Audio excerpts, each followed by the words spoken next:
Tayo ay natitipon sa ngalan ng Ama, ng Anak at ng Espiritu Santo. Amen. Ang pagpapala ng ating Panginoon Jesucristo, ang pag-ibig ng Diyos Ama, at ang pakikipagkaisa ng Espiritu Santo naway sumainyong lahat. At sumainyo rin. Maligayang pagdating po sa ating pambansang dambana ng San Padre Pio at gayon din sa mga nanonood sa atin mula sa ibang bansa at gayon din po sa ating mga kapitbayanan dito sa mga lalawigan ng ating Pilipinas at gayon din mas lalo na sa mga may sakit po natin mga kapatid upang tayo ay lumapit sa ating Panginoong Hesukristo para sa ating kagalingan.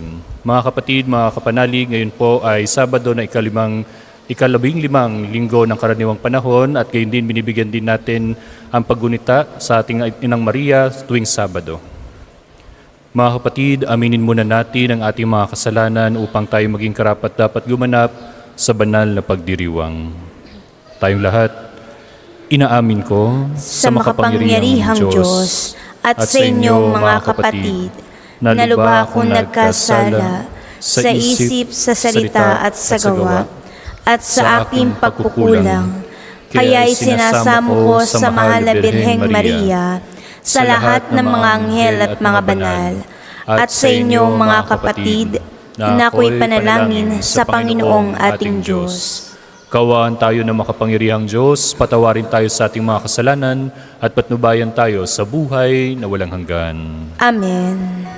Manalangin tayo.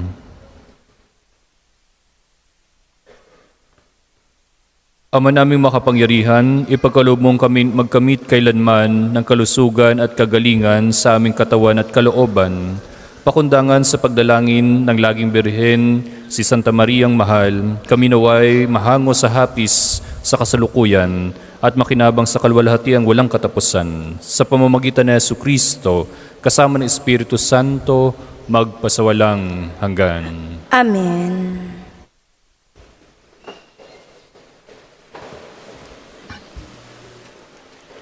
Pagbasa mula sa aklat ni Propeta Mikas. Sumpain ang mga nagbabalak ng kasamaan sa buong magdamag at maagang bumabangon upang ito'y isagawa. Kinakamkam nila ang lupa ng may lupa. Inaagaw ang bahay na kanilang magustuhan. Hinahalughog nila ang mga bahay at sinasamsam ang mga ari-arian ng mga tao. Kaya nga sinasabi ng Panginoon, may inihahanda akong parusa sa sambahayang ito at walang makapipigil sa akin. Hindi na kayo muling magmamataas at magpapalalo pagkaraan ng araw na inyong kaparusahan. Sa araw na iyon ay uuyamin kayo ng inyong mga kaaway at aawitan ng punebre ng kasawian. Ganap na kaming nalipol. Inalis na ng Diyos ang lupaing bahagi ng aming sambahayan at ibinigay sa mga bumihag sa amin. Kaya't wala na kayong mamanahing lupa na sa araw na yaoy hahatiin ng Panginoon para sa kanyang mga hinirang. Ang salita ng Diyos. Salamat sa Diyos. Salmong tugunan. Poon, huwag pabayaan ang mga nahihirapan. Poon, huwag pabayaan ang mga nahihirapan. O Panginoong Diyos, bakit ako nilayuan? Sa panahon ng bagabag, bakit nagtatago ikaw? Inaapi ang mahirap ng palalo't tampalasan, naway ito ang mahuli sa patibong nilang umang. Poon, huwag pabayaan ang mga nahihirapan. Ang masamay naghahambog sa buktot na nilalayon, tinutuya ang masakim, sinusumpa ang Panginoon. Sa kaniyang paghahambog, ganito ang kanyang bulong. Hindi ako papansinin nitong Diyos na huhukom. Ganito ang iniisip sa tuwina niyong buhong. Poon, huwag pabayaan ang mga nahihirapan. Sinungaling magsalita, lapastangat mapagbanta, at masakit kung mangusap, masama ang kanyang dila. Sa liblib ng nangungubli, nag-aabang at ang nasay, patayin ang walang salat, walang malay na nilikha. Poon, huwag pabayaan ang mga nahihirapan. Kita mo ang nalulungkot, pati na ang nagdurusa, ika'y laging nakahanda sa pagtulong sa kanila. Ang wala nang maasahan ay sa iyo nagpupunta, pagkat di ka nagkakait ng tulong mo sa kanila. Poon, huwag pabayaan ang mga nahihirapan. Ang lahat po'y magsitayo Sumainyo ang Panginoon. at sumainyo rin. Ang pagpapahayag na mabuting balita ng Panginoon ayon kay San Mateo. Papuri sa iyo, Panginoon. Noong panong iyon, umalis ang mga Pariseo at nag-usap-usap kung paano ipapapatay si Jesus. Alam ito ni Jesus kaya't umalis siya roon. Maraming sumunod sa kanya at pinagaling niya ang lahat ng may sakit. Ngunit mahigpit niyang ipinagbilin sa kanila na huwag ipamamalita ang tungkol sa kanya. Nangyari ito upang matupad ang sinabi ni Propeta Isaías. Naririto ang lingkod ko na ako rin ang humirang. Minamal ko ng labis, lubos kong kinalulugdan. Ang banal kong espiritu sa kanya ay ibibigay, at sa lahat ng mga bansay ibabadhay katarungan. Hindi siya makikipagtalo, mahinahon kung mangusap. Ang tinig niya ay salansangay, tinig lamang na paanas. Hindi niya puputulin yaong tambong nakahapay, ni hindi rin papatayin ang umaandap na ilawan. Hanggang ito'y katarungan, mapagtagumpayan niyang ganap, at ang pag-asa ng tao sa kanya ay ilalagak. Mga kapatid, mga kapanalig, ang mabuting balita ng Panginoon. Pinupuri ka namin, Panginoong Hesukristo. Meron tayong kasabihan sa Tagalog, di ba, na lintik lang ang walang ganti, no? Tama ba? Tama ba yung sinabi kong gano'n? Lintik lang ang walang ganti, no? Na kung saan ang hilig natin, no, kapag tayo ay nasaktan, nakante ang ating mga kamag-anak, no? Mas lalo na ang mga minamahal natin, ay siya, no?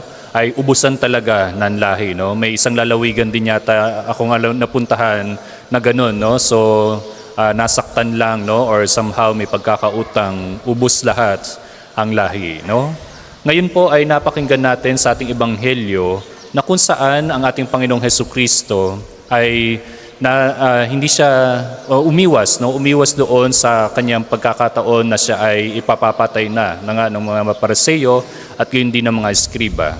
Pero during that time, no, we're now already in the chapter 12 of St. Matthew. Ibig sabihin matagal-tagal na ang kanyang ministro, ang kanyang pagpapagaling, preaching, at gayon din pakikinig sa mga kanyang nakakasalamuha sa mga iba't ibang bayan kanyang napupuntahan. Palagi po siyang inuusig, palagi po siyang chinichismis, palagi po siyang inaasar, no? Palagi siyang inaapi ng mga ito, ng mga Pariseo, ng mga eskriba. Pero sabi nga dito sa kay Propeta Isaías at gayon din sa ating ebanghelyo ngayon, sinabi na hindi siya gumaganti at gayon din mas lalo na mahinahon ang kanyang pangungusap sa kanila, di ba? So, hindi siya yung talagang ang ganti niya ay galit din, kumbaga, no? So, hindi kasi magkakaintindihan kapag gano'n, no? Kapag mahal mo, hindi mo gagantihan ng kasakitan. Kaya yung mga magulang dito, especially ang mga nanay natin, no, na minsan najojombag, na nabubugbog, 'di ba, ng mga mister, no? So hindi naman lahat, 'di ba? Pero yung mga nanay na ito, mga babaeng ito, kapag sila ay nabugbog, nasampal, may black eye, no, may mga ganyan, ay minsan o kadalasan nananahimik na lamang. Dito natin maintindihan kasi hindi yun katangahan, dahil yun ay mahal na mahal nila ang pamilya nila. Ayaw ng mga nanay na ito na magkahiwa-hiwalay sila. Ayaw ng ito na lumaki ang mga anak nila na wala silang tatay. Kaya kanila na lamang tinitiis ang mga ganitong mga klaseng mga pananakit sa kanila ng mga asawa o ng mga bana sa Bisaya, no? Kasi maganda kasing term, no? Sa Bisaya, bana, no? Just to distinguish na lalaking asawa. Na kung saan ay ganun, no? Ayaw nilang mapahiwalay sa isa't isa. Yun yung tinatawag nating martir dahil sa pagmamahal at gayon din ay yung nais nating buo pa rin ang ating pamilya, no? Pero sana naman sa mga mister na yon ay dapat natin ipagdasal, no? Dapat natin silang maiahon din, maparealize natin na kung gaano kasakit din ang ginagawa nila sa mga kanilang asawang iyon. Pero yun nga, kudos at maraming salamat sa mga nanay na ito na hindi gumaganti ng kasakitan din, no? Doon sa kaniyang asawa na siya'y binubugbog. Bagkos ay pinagdarasal at mas lalong hindi naman basta tinitiis lamang, ay bagkos ay inaalala ang kanyang pagmamahal sa kanyang pamilya, pagmamahal sa kanyang anak. Ganon din ang ating Panginoong Hesukristo, kung paano niya tiniis ang lahat-lahat, kung paano niya in-endure lahat ng mga pag-uusig, pangaasar, pangaapi sa kanya. Hindi siya gumanti sa lahat ng bagay. Let it stop everything sa atin, no? Kasi kapag tayo ay pinagpatuloy natin at gumanti tayo, there is always a chain reaction, there is always a cycle ng paghihiganti at hindi to hihinto, di ba? Nakalulungkot nga, di ba, ang mga bansang kapag may nagdidigmaan at gumanti na ito ng isang misay lamang pero ubos ang isang bayan, ang isang nation, no? Yung mga ganyan. At yun din ay hindi hihinto ang cycle ng digmaan. Hindi hihinto ang cycle ng hate sa bawat isa't isa. Kaya ang ginawa ni Hesukristo ay pagmamahal pa rin. Nangusap, ng mahinahon, at gayon din ay paglingap at pagmamalasakit ang kanyang inatupag, no? Hindi niya ininda ang mga taong mga nag-uusig sa kanya, mas pinakalat pa niya ang kabutihan, mas pinakalat pa niya ang pagmamahal, mas pinakalat pa niya ang paglingap sa kapwa. Yun yung mas inuna pa niya kaysa doon sa mag-entertain doon sa pag-uusig sa kanya. At gayon din kapag lagi tayong nag-i-entertain sa mga nag-uusig sa atin, tayo rin yung mapapagod kapag ganyan, no? Tayo rin yung mga, kumbaga, ay panghihinaan ng loob, no? Kapag tayo ay nag-i-entertain sa kanyan, sa ganyan, no? Yan yung mga bulong ng mga demonyo, yan ang bulong ng mga masasamang espiritu na hindi dapat natin na ginagawa, no? At yun din pinakikinggan. Let us also remember what had happened to Inang Maria, no? The image of the Immaculate Conception. Since this day ay ating ginugunita ang ating Inang Maria tuwing Sabado, di ba? Na kung saan ay tinapakan niya, pinatay niya ang ulo ng ulupong, no? She actually doesn't entertain doon sa pagtutukso ng ulupong, no? Bagkos pinatay niya ito at nanatili siyang dalisay, nanatili siyang malinis para sa ating Panginoong Jesucristo at yun din na maging karapat-dapat doon sa kaharian ng ating Panginoon Diyos.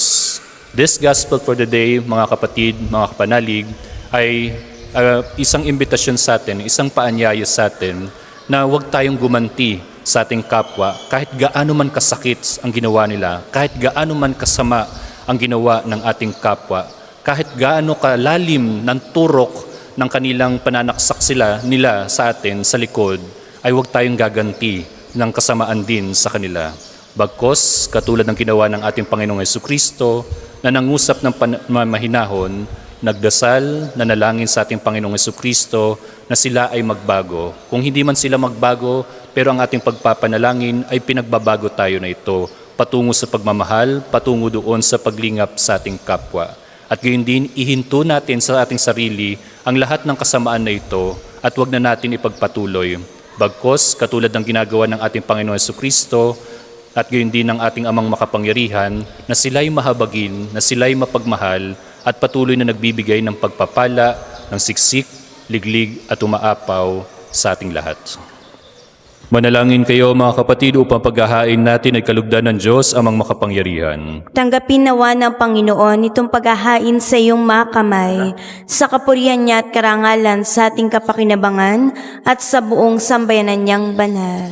Ama naming lumikha, ang iyong nagkatawang taong anak ay tumulong nawa sa aming ginagawa upang siya na iniluwal ni Maria nang di bumawas kundi lalo pang nagpagganap sa pagkabirhen, ay magpagindapat na kalugdan mo ang aming paghahain sa ikapagpapatawad ng mga kasalanan, sapagkat siya ang Panginoong kasama mo at ng Espiritu Santo magpasawalang hanggan. Amen. Sumainyo ang Panginoon. At sumainyo rin. Itaas sa Diyos ang inyong puso at diwa. Itinaas na namin sa Panginoon. Pasalamatan natin ang Panginoong ating Diyos. Marapat na siya ay pasalamatan. Ama naming makapangyarihan, tunay ngang marapat na ikaw ay aming pasalamatan. Ngayon aming ginugunita ang mahal na Birheng Maria.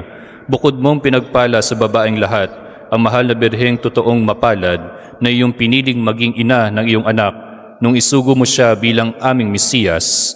Sa kapangyarihan ng Espiritong Banal, ang Birheng Maria ay naging inang tunay ng iyong anak na kanyang isinilang bilang liwanag nitong sanlibutan. Kaya kaysa na mga anghel na nagsisiyawit ng papuri sa iyo na walang humpay sa kalangitan, kami nagbubunyi sa iyong kadakilaan.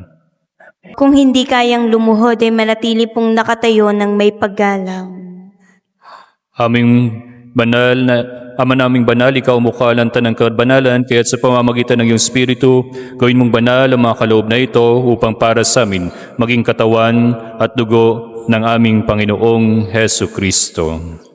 Bago niya pinagtisang kusang loob na maging handog, hinawakan niya ang tinapay, pinasalamatan kanya, pinaghati-hati niya yun, inabot sa kanyang mga lagad at sinabi, "Tanggapin ninyong lahat ito at kanin. Ito ang aking katawan na ihahandog para sa inyo."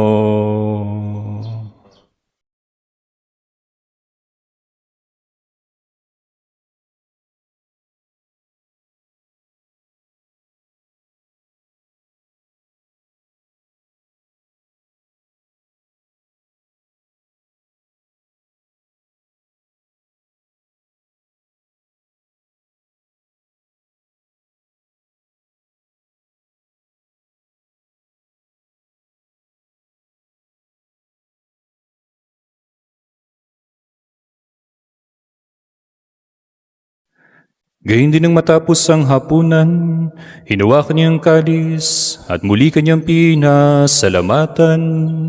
Inubot niya ang kalis sa kanyang mga lagad at sinabi, "Tanggapin ninyong lahat ito at inumin. Ito ang kalis ng aking dugo ng bago at walang hanggang tipan. Ang aking dugo na ibubuhos para sa inyo at para sa lahat sa ikapagpapatawad ng mga kasalanan. Gawin ninyo ito sa pag-alaala sa akin."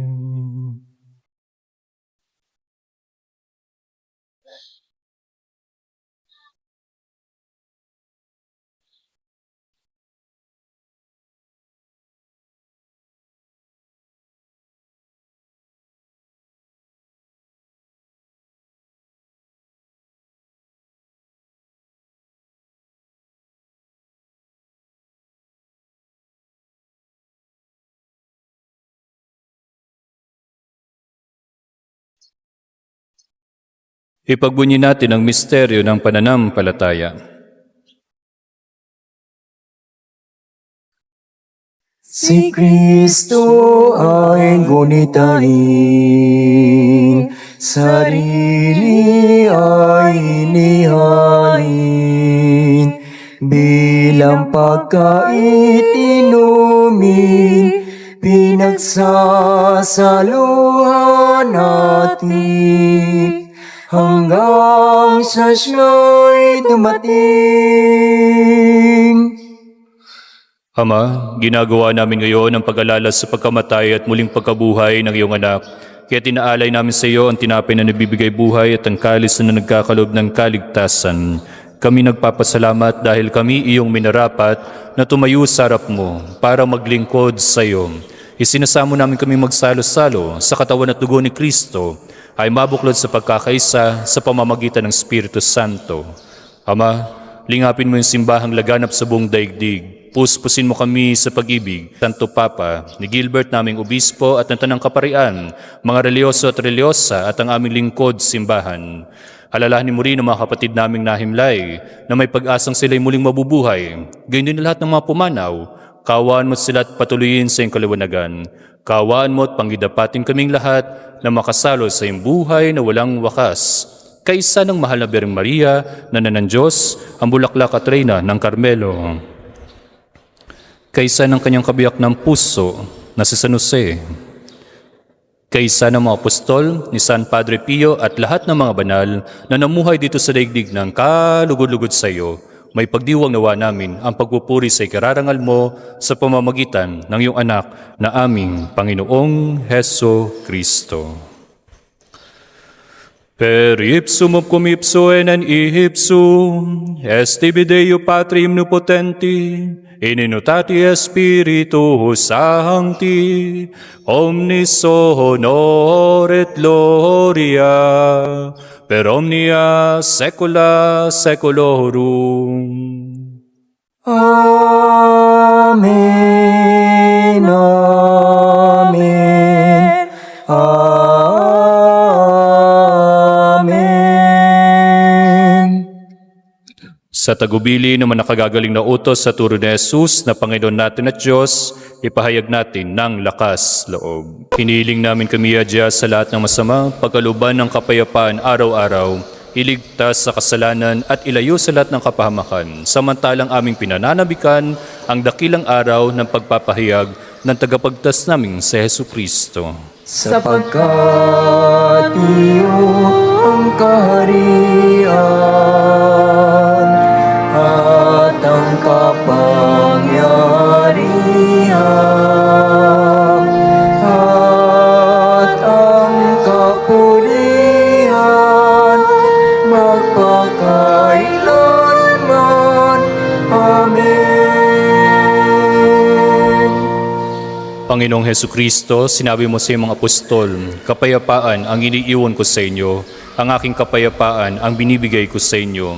Tunghayan mo ang aming pananampalataya at huwag ang aming paulit-ulit na pagkakasala. Pagkaluban mo kami ng kapayapaan at pagkakaisa, ayon sa iyong kalooban, kasama ng Espiritu Santo, magpasawalang hanggan. Amen. Ang kapayapaan ng Panginoon ay laging sumainyo. At sumain niyo Nang may rin. kababaang loob, magbigayan tayo ng tanda ng habag, kapayapaan sa bawat isa. Peace be with you.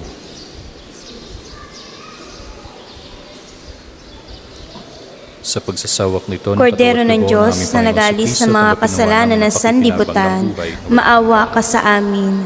Kordero ng Diyos na nag-alis ng mga kasalanan ng sanlibutan, maawa ka sa amin.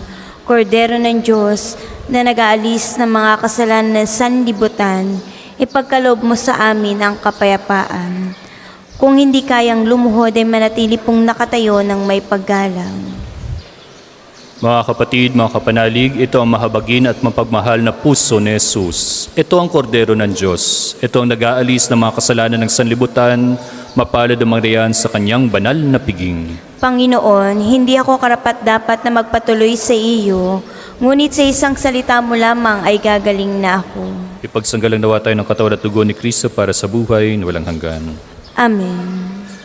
Ama naming mapagmahal, sa pagsasalo namin sa banal na pakikinabang, ang iyong kagandahang loob ay aming hinihiling upang ang pagpaparangal namin sa mahal na Birhen at pagtulad namin sa Kanya ay magpagindapat na aming paglingkuran ang pagganap sa kaloob mong kaligtasan sa pamamagitan ni Yesu Kristo kasama ng Espiritu Santo magpasawalang hanggan. Amen. Sumainyo ang katotohanan.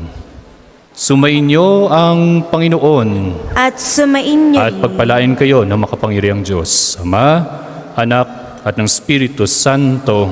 Amen. Nahihain na natin ang banal na misa, ipakalat ang pagmamahal ng Diyos sa pamamagitan ng taus-pusong paglilingkod at pagkalinga sa bayan ng Diyos. Salamat sa Diyos.